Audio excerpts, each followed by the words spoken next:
הדברים האלה היה דבר השם אל אברהם במחזה לאמור, אמר אברהם, אנוכי מגן לך הרבה מאוד.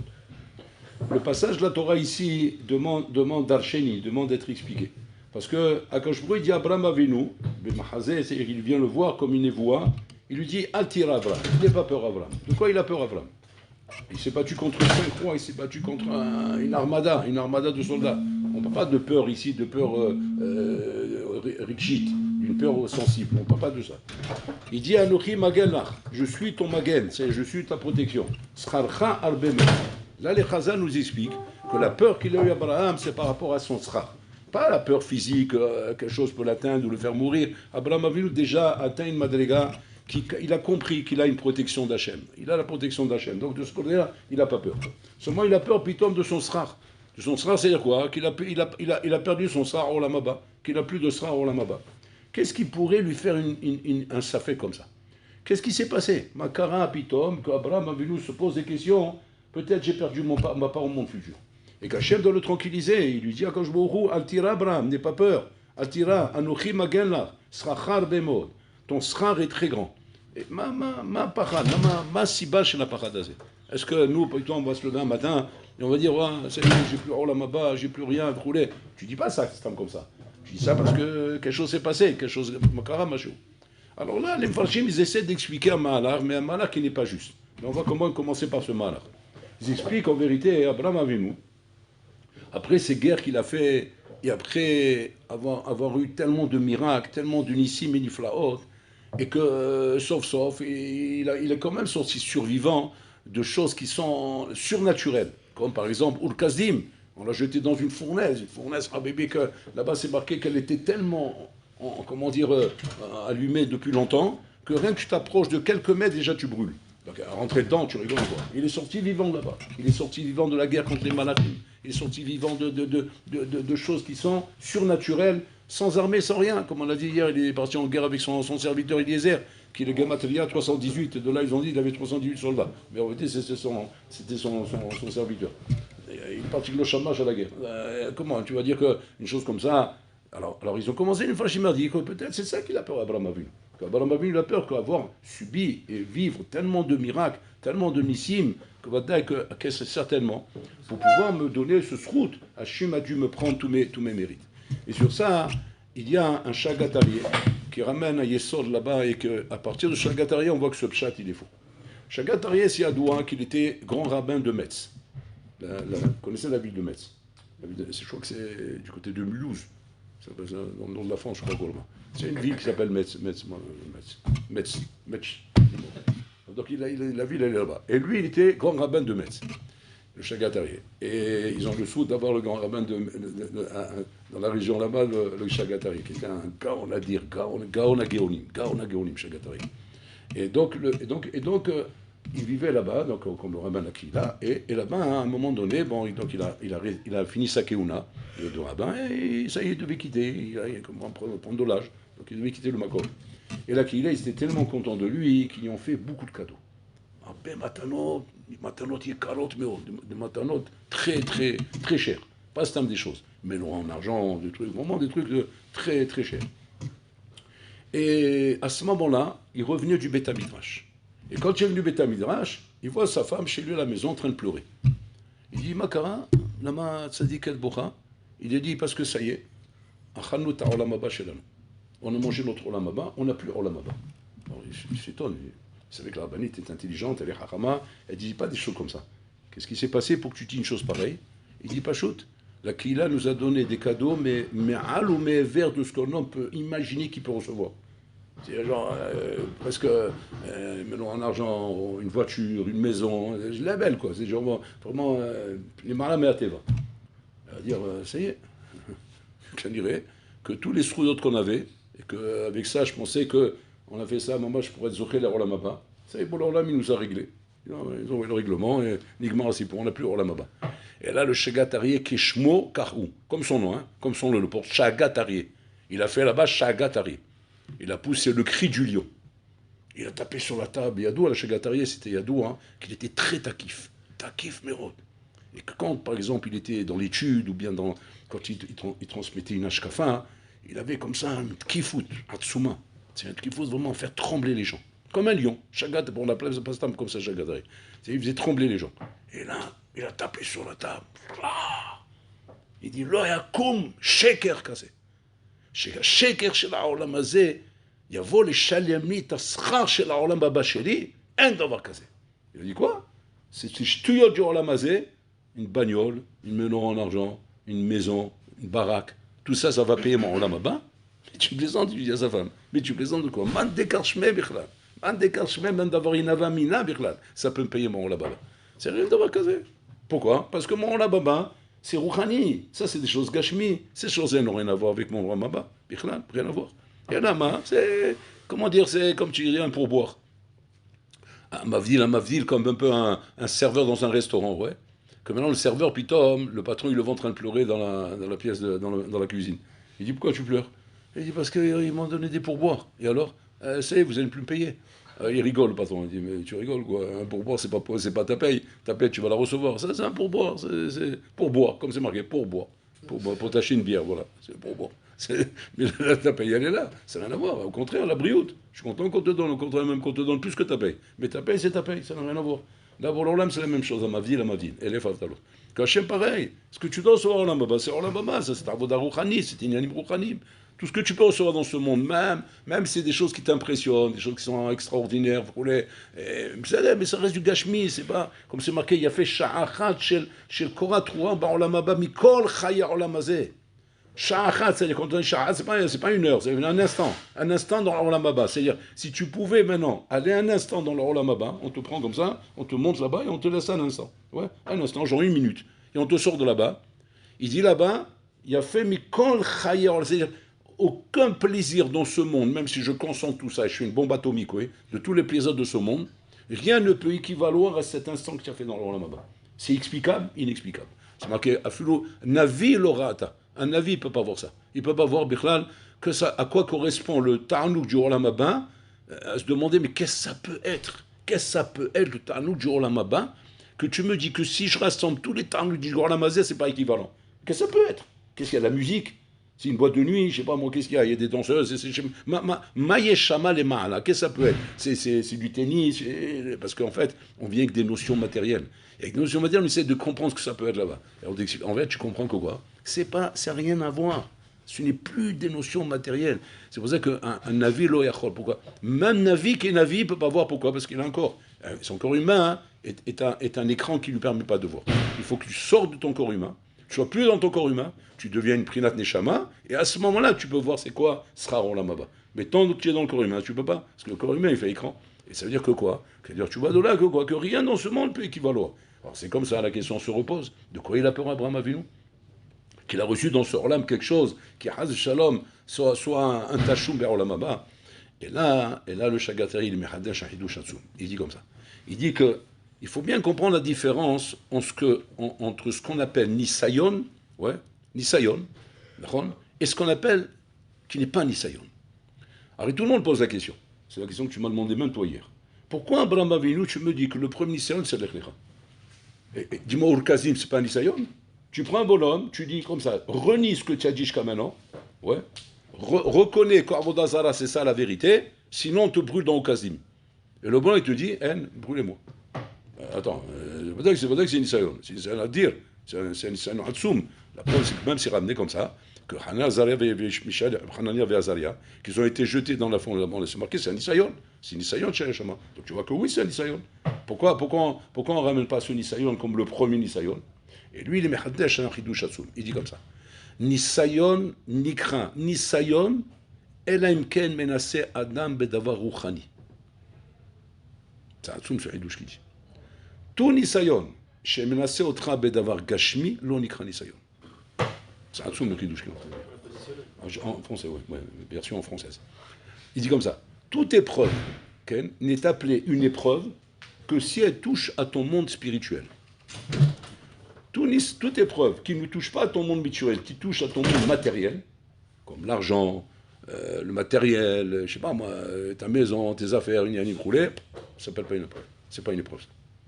Ça fait partie des événements de la vie, c'est vraiment de la vie qui relèvent du mazal de la personne. Bon, c'est l'occasion. Mais par contre, c'est Rouhani, oui. Maintenant, la question est comme ça. Qu'est-ce qu'on appelle Rouhani?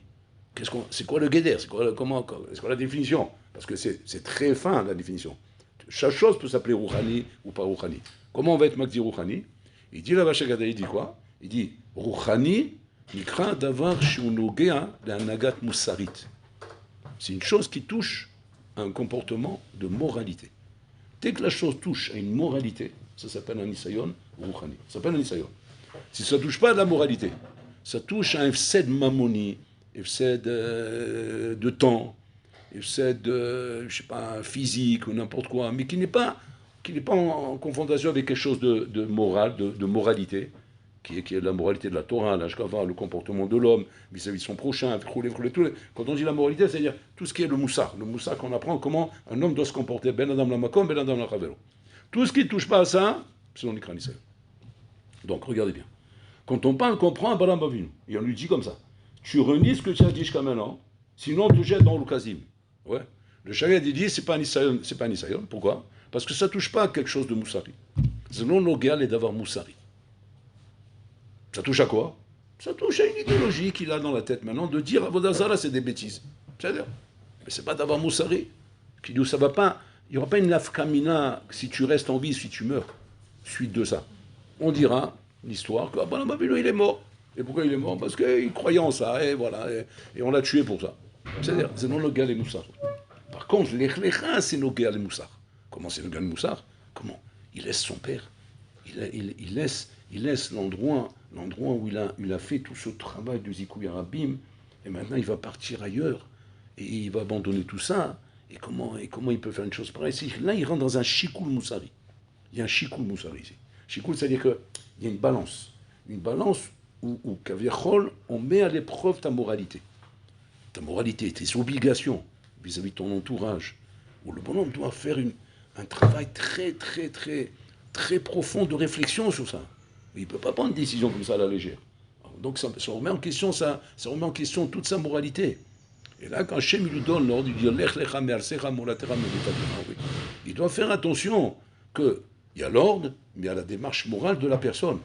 Et la personne doit savoir, de quelle manière, dans quel état d'esprit je dois faire ça. Comment je dois me comporter pour arriver, à surmonter cette épreuve qu'Hachem est en train de me donner, qui n'est pas une épreuve dans le sens où j'ai un doute s'il faut le faire ou pas. Parce que ça, j'ai pas de doute, j'ai reçu une voix. Bon, là, on me dit, là, donc il n'y a pas de doute. Alors tu dis, où est l'épreuve? L'épreuve, elle est l'état d'esprit dans lequel je dois être quand je fais ces choses-là. Alors je vais expliquer là, Nafkamina, c'est comme ça. Si maintenant l'état d'esprit que j'ai, je vais expliquer l'échec dans l'épreuve. Quel serait l'échec? Comme ça que vous allez comprendre le contraire.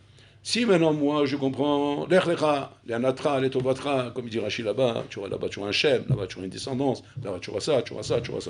Et qu'Abraham Avinu Kaviachol est motivé par l'intérêt qu'il a. Par l'intérêt qu'il a là-dedans, parce qu'il reçoit des brachot. Il y a des brachot. En général, quand on donne des brachot, on est motivé par ça. D'accord? Et que maintenant, Abraham Avinu, lorsqu'il va arriver maintenant devant la Metsiout, et que la Metsiout va être le contraire de toutes ces brachot. Le contraire. Il va arriver à Kenaan, la famine. La femme avec laquelle il doit amener des enfants, bon, déjà elle est stérile, elle n'amène pas d'enfants. Et en plus de ça, il lui pique sa femme. Donc là, maintenant, il n'y a plus d'avamina birlam. Si maintenant il y avait une avamina parce qu'il y avait au moins un Kéli, bien que le Kéli il est cassé, mais c'est pas grave, il y a au moins un Kéli. Et que Hachem peut faire des miracles, mais il faut qu'il y ait des miracles. Il faut qu'il y ait quelque chose. Mais même le Kéli, il a disparu. Parce que le parent, il a pris. Donc maintenant, Abraham a vu le vécu, il amène un enfant. Avec qui? Avec son âne, avec qui tu veux qu'il amène un enfant? Il n'y a plus rien. Donc il n'y a plus une Messiout, il n'y a même pas un Kéli, même cassé. Ouais. C'est que tout s'est passé à l'envers de ce que la bracha de Hachem a fait. Alors regardez bien. Si Abraham Avinu par Kaviachol, il part en se disant maintenant dans ce Nissan qu'il reçoit, hein, que comment dire, même si c'est intérieur, hein, que ma motivation, c'est les brachot qu'Hachem me donne. Après, sauf ça, je veux avoir des enfants, je veux avoir de la bracha, je veux pouvoir travailler, je veux des kélim pour travailler. Et donc il prend ça, hein, Kaviachol, comme le laisse motive. C'est ça ma motivation d'aller là-bas. Et qu'à ce moment-là, après, quand il se trouve devant l'épreuve, ça veut dire que quoi? Ça ne se passe pas comme ça. Hein. Alors là, d'un coup, boum, tout explose. Et c'est ça les épreuves. C'est ça les épreuves dans la vie. Les épreuves dans la vie, c'est comme ça. C'est qu'il y a toujours un décalage entre la promesse d'Hachem et la réalisation de la promesse d'Hachem. Ça, c'est connu, c'est un klal yadoua dans toute la Torah. Il y a un décalage entre la promesse et la réalisation de la promesse. Comme on voit dans la sortie d'Égypte, j'envoie le Mashiach, j'envoie Moshe Rabbeinu, et puis tout pète. C'est-à-dire qu'à la rigueur, on était plus tranquille quand tu n'étais pas venu que quand tu es venu. Depuis que tu es venu, c'est la pagaille. C'est-à-dire, attends, tu m'as dit que c'est le Mashiach. Ouais. C'est-à-dire que le Mashiach, normalement, il est censé mettre la calmie. Comme ça se passera à la fin des temps, vous allez voir. Le Mashiach va venir, ça va être le Bronx. Ça va être genre Gog Magog. C'est Gog Magog, deuxième épisode. C'est comme Rambo, il y a plusieurs épisodes, tu vois. C'est le deuxième épisode. Quand le Mashiach va venir, tu vas même commencer à te dire, mais je comprends pas, mais alors qu'est-ce qu'on attendait? C'est quoi cette histoire le Mashiach maintenant, c'est la pagaille. C'est comme ça que ça marche. Pourquoi? Parce que l'homme doit être testé dans son Rouhani. Dans son Rouhani, de voir effectivement comment tu as pris les choses quand Hachem t'a dit ça. Est-ce que tu as regardé le côté intérêt Gashmi ou le côté intérêt Rouhani? Si tu regardes le côté intérêt Gashmi, c'est-à-dire quoi? Que quand le Mashiach viendra, on aura une vie tranquille, on pourra aller à la plage tranquillement, il n'y aura plus de raquettes qui vont nous voler sur la tête, il n'y aura plus de Hezbollah ou de Hamas qui vont nous menacer, on pourra être tranquille, étudier tranquillement, et même si je prends le côté Rouhani qui voit, étudier tranquillement, vivre tranquillement, il n'y a plus de découvert à la banque, on est apaisé. En fait, de quoi on parle? On parle d'un Olamazé. On parle d'un Olamazé meilleur, c'est tout. C'est ça Mashiach. Mashiach, c'est Olamazé yoter toi. Si c'est comme ça, tu n'as rien compris. Ça, c'est le Nisayon. De croire en la vue de Mashiach à Botaï pour changer leur Olam. L'Olam doit changer complètement. Il n'y a plus de Olamazé, c'est fini Olamazé. Oublie tout ça. Il n'y a plus les plages, les sorties, les vacances, les loisirs. C'est uniquement ça. Ça va être quoi maintenant? Ça va être quoi notre détente? Beth Amikdash, la Rouhaniyut, la Torah, les Mitzvot, la Gdusha. Voilà ce que ça va être en Bouddhaï. Et là, c'est là qu'on te teste. C'est là qu'on te teste, Nachinami, combien tu es, à la demande de ça, ou bien combien tu t'accroches encore à des Inyanim du Rolamazé. Et c'est ça le Inyan en Bouddhaï. Quand Abraham Avinu s'est mis à avoir peur, qu'il a reçu son sera dans l'Olamazé, en fait, il n'a pas peur, à Botaï, des Nyanim Gashmim qu'on lui a donné, parce qu'il sait très bien que ça ne vient pas sans Olamaba. De quoi il a peur, à Botaï? Il a peur, Yenachinami, des Nyanim Rouchanim. Des Nyanim Rouchanim qui s'est passé avec lui, Ken, et qu'Aviachol, qu'Hachem l'a beaucoup aidé là-bas. Hachem l'a aidé. Et que lui, il a vu l'aide d'Akadosh Baruch Hu. Et ça, là, c'est ça, à Botaï, la difficulté qu'ils ont, les Sadikim. C'est que les Sadikim, à Botaï, c'est pas d'ailleurs qu'eux-mêmes, de leur Bechira, ils font le travail. Mais ils voient l'aide d'Hachem. C'est-à-dire qu'ils sont tellement accrochés à Boler Olam qu'ils voient comment Boler Olam, il les aide. À tel point qu'ils se demandent, mais quel mérite j'ai? Quel mérite j'ai après que tu m'aides de cette manière, Boler Olam? Comme Yaakov Avinu. Il avait peur de quoi, Yaakov Avinu? Boler Olam, il n'arrête pas de lui dire, je suis avec toi. Mais parce qu'il voyait comment Hachem l'aidait. Et quand un homme, il voit comment Hachem l'aide, c'est comme si maintenant je te dis comme ça, tu vas monter sur le ring de boxe, tu vas te battre contre le plus grand poids lourd du monde. Ouais, enfin, 160 tonnes, c'est-à-dire, je ne sais même pas s'il y aura de la place pour toi encore sur le ring quand il va monter. Tu vas être dans un coin comme ça, tu vas être un peu de ching-ball. C'est un peu de ching-ball. C'est comme ça, que tu vas être KO. Ouais. Donc, tu dis, qu'est-ce que je fais quand un phénomène pareil, il est monté, qu'est-ce que je fais? Ben non, il y a quelqu'un là-bas, il t'aide. Comment il t'aide? Pendant qu'il essaie de te mettre des coups, il lui met des coups de poil sur la tête. Tu vois, jusqu'à là, il a mis KO. Et voilà, le bonhomme, après on lui lève la main. Champion du monde, poids lourd, roulé. T'as mis de Bayesh. C'est champion du monde, j'ai vu comment tu l'as sommé par derrière. Donc, c'est toi qui as tout fait le travail. Et le sadique, il voit tellement comment Bololam Kaviachol, il aide, il va aux airs, je sais pas, ma sra sheshli ba'olam haba. Et c'est sra sheshli ba'olam haba quand je vois comment Hachem il m'aide dans chacune de mes étapes, dans chaque chose que je fais, ma olam haba, après que j'ai tellement d'aide d'Akadosh Baruch Hu. Et ça, Bololam, effectivement, vient le calmer en lui disant, Al tefached, Abdi Abraham, n'aie pas peur. Pourquoi? Srachra gadol meod. C'est un srar immense bachamaïm. Pourquoi? Parce que les maasé, ce que j'attends de toi, la bechira que j'attends de toi, tu l'as faite. Maintenant qu'Hachim il t'aide, ça ne vient pas diminuer ton olamaba. Hachim il aide. Il ou leozro eno yacholo. Sans l'aide d'Akadosh Baruch Hu, on ne peut rien faire contre le Satan. Et que ce Vadaïk, les Sadikim sont conscients que tout ce qu'ils ont réussi à faire comme Yosef Hatzadik, il n'aurait pas jamais pu le faire si ce n'est pas avec Hachem. Il est tellement conscient de ça. Nous-mêmes, on n'est pas conscients de ça, parce que nous, on n'a pas peur de ne pas avoir Olam Haba. Parce que nous, on mérite. On mérite de Olam Haba. Pourquoi? Parce que nous, on ne voit pas l'aide d'Hachem. À l'envers. Mais on est tal, c'est autre chose. Parce il nous manque une case là. Mais les Sadikim, ils voient tellement de l'aide d'Hachem, ils voient tellement la Siyada d'Ishmaïa. Quand il étudie, il comprend Tosot, il dit pour la Olam, tu m'as ouvert la tête, j'ai pu comprendre Tosot. Non, c'est nous qu'on a compris, c'est pour ça qu'on croit qu'on est bon. Mais quand le bonhomme il a compris que sans qu'Hachem y m'aide, je fais rien. Sans qu'Hachem y m'aide, je ne comprends pas. Donc à partir de là, dès que j'ai peur, mais j'ai peur de quoi? Pas du Olam Hazé, j'ai peur du Olam Haba. Alors regardez, c'est bidou le contraste à faux. Et nous, on est bidou à l'envers de ça. C'est-à-dire quoi? C'est-à-dire que nous, maintenant, qu'est-ce qui se passe? La Rouchaniout, elle nous fait pas peur. La Gashmiout, elle nous fait peur. Mais pourquoi la Rouchaniout, elle nous fait pas peur? Parce qu'on n'est pas assez conscient combien Hachem nous aide. Alors pour ça que la Rouchaniout ne fait pas peur, parce qu'on se dit, ben voilà, on est là. Ouais, on est là, et Hachem Yarzor, pas Hachem Yarzor, je suis là, quoi. J'ai décidé d'être là. Maintenant, la Gashmiout, elle nous fait peur. Pourquoi? Parce que là-bas, on ne dit plus Hachem Yarzor. Là-bas, c'est moi. Ah, maintenant que c'est toi, maintenant tu as peur. Ouais, parce que là-bas, tu ne sens pas qu'Hachem t'aide. Tu vois? C'est à toi à l'envers. Alors que les tzadikim, c'est du tout le contraire. Les tzadikim, dans le Gashmi, ils n'ont pas peur parce qu'il n'y a pas de nafkamina. Hachem, il aide, il n'y a pas de nafkamina. J'ai pas, c'est pas grave. Par contre, c'est dans l'Ukhani qu'ils ont peur. Ouais. Mais ils ont peur pourquoi? Parce qu'ils voient comment Hachem les a aidés, ils voient comment Hachem leur fait tout. Et après qu'ils voient comment Hachem leur fait tout, alors ils se demandent quel sera j'ai dans leur lamaba. C'est tellement clair, c'est tellement pachout. Hachem oser lanou, Rabotai. Qu'Hachem, il nous aide, Rabotai, qu'on se demande même, mais sur quoi il donne leur lamaba? Si au moins il m'aidait pas, je comprends que j'ai Olam Haba, mais s'il m'aide, pourquoi j'ai Olam Haba? Tu as Olam Haba parce que tu étais bocher baiser. Bacharta batov, bacharta bachaim.